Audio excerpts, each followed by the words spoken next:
Baik, perkenalkan, nama saya Arsenius Atalawara, NIM 180111536.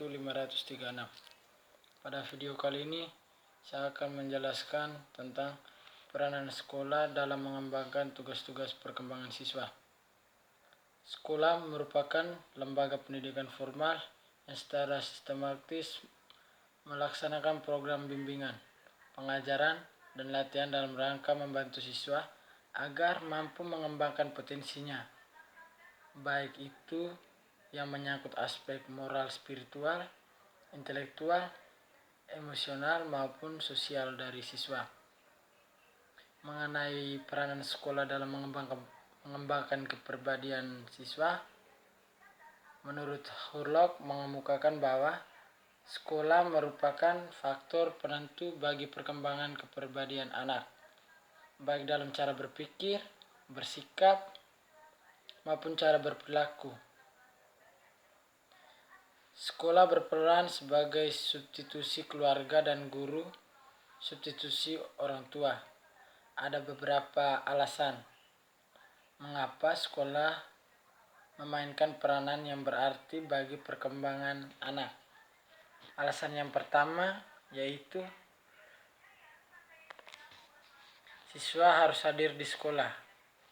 Yang kedua, sekolah memberikan pengaruh kepada anak secara dini seiring dengan masa perkembangan konsep dirinya. Dan yang ketiga, anak-anak banyak menghabiskan waktunya di sekolah daripada di tempat lain di luar sekolah.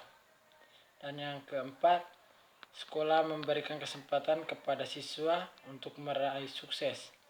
Dan yang terakhir, sekolah memberikan kesempatan pertama kepada anak untuk menilai dirinya dan kemampuannya secara realistik.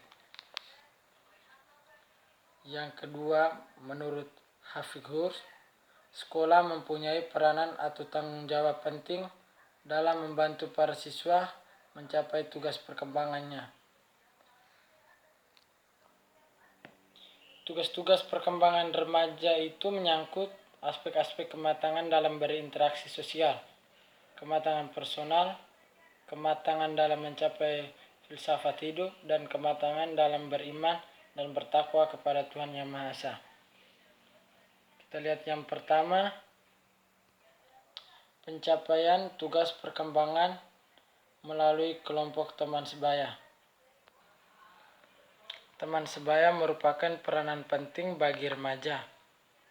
Remaja sering menempatkan teman sebaya dalam posisi prioritas apabila dibandingkan dengan orang tua atau guru dalam menyatakan kesetiaannya.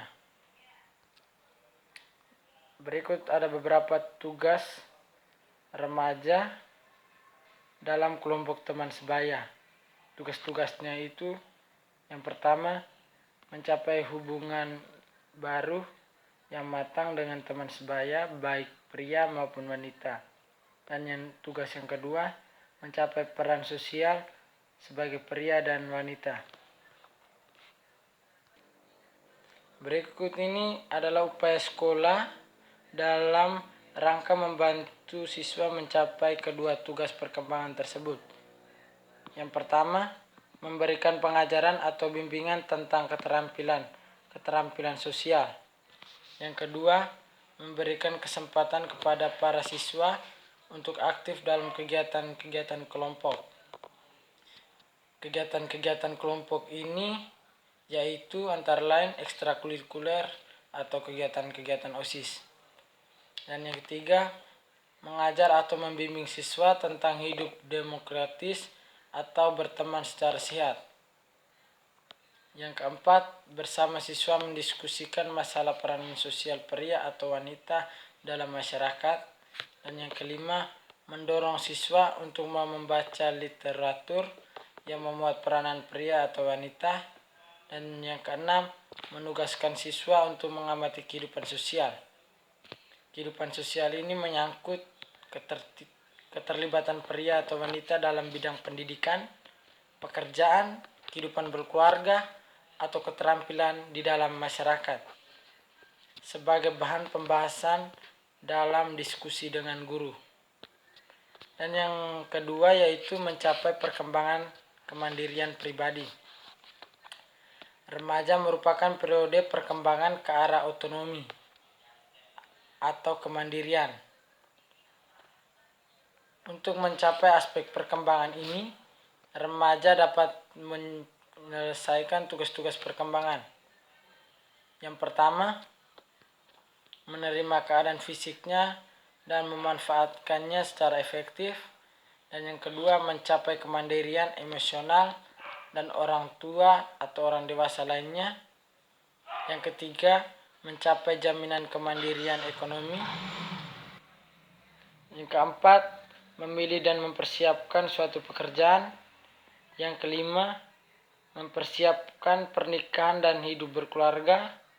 Dan yang keenam, mengembangkan konsep dan keterampilan intelektual bagi kompetensi sebagai warga negara. Dalam rangka membantu remaja mencapai tugas-tugas yang di atas, maka sekolah dapat memfasilitasikan upaya-upaya sebagai berikut. 1.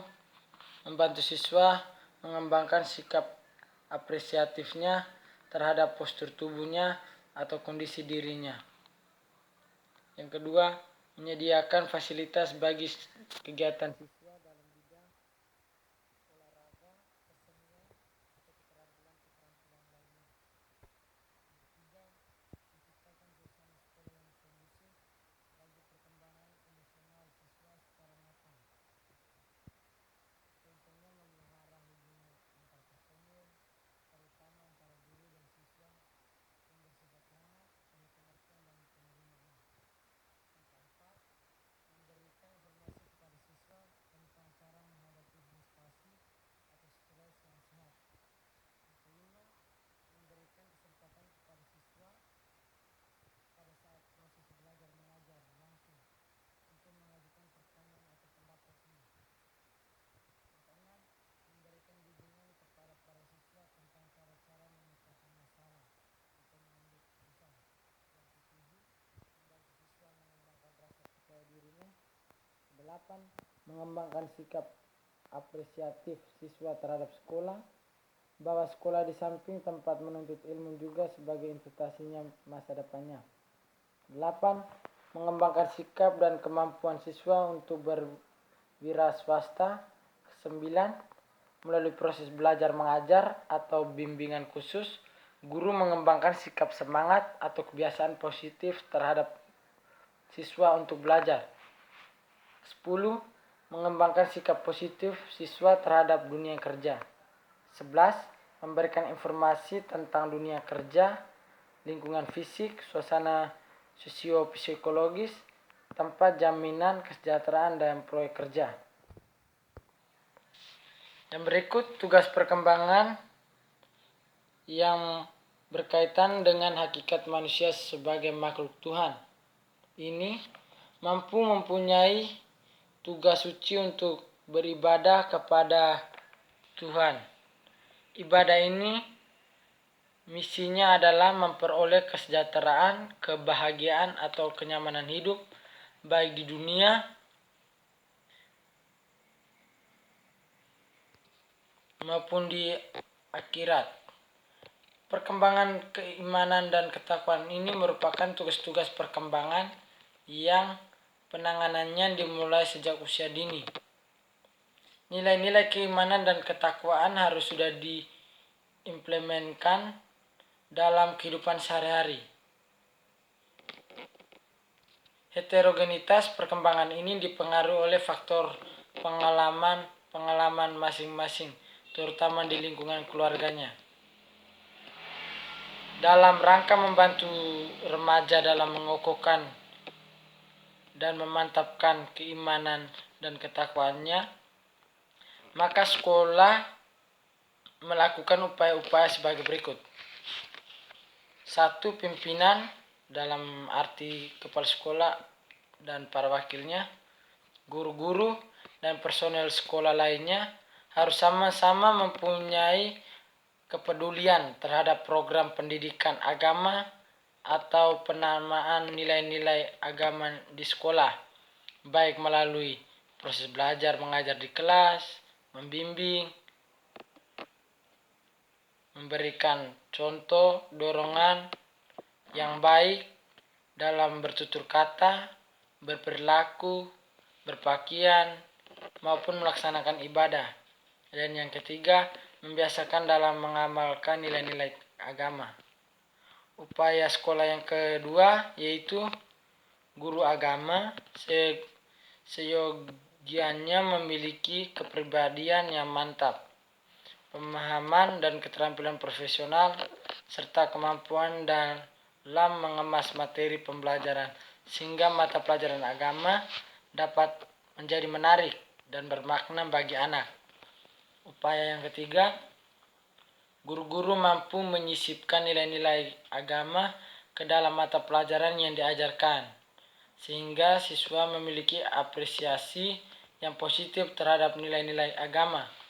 Yang keempat, sekolah menyediakan sarana ibadah seperti masjid, gereja, dan lain-lain sebagai laboratorium rohani yang cukup memadai serta memfungsikannya secara maksimal. Dan yang kelima, menyelenggarakan kegiatan-kegiatan ekstrakurikuler kerohanian.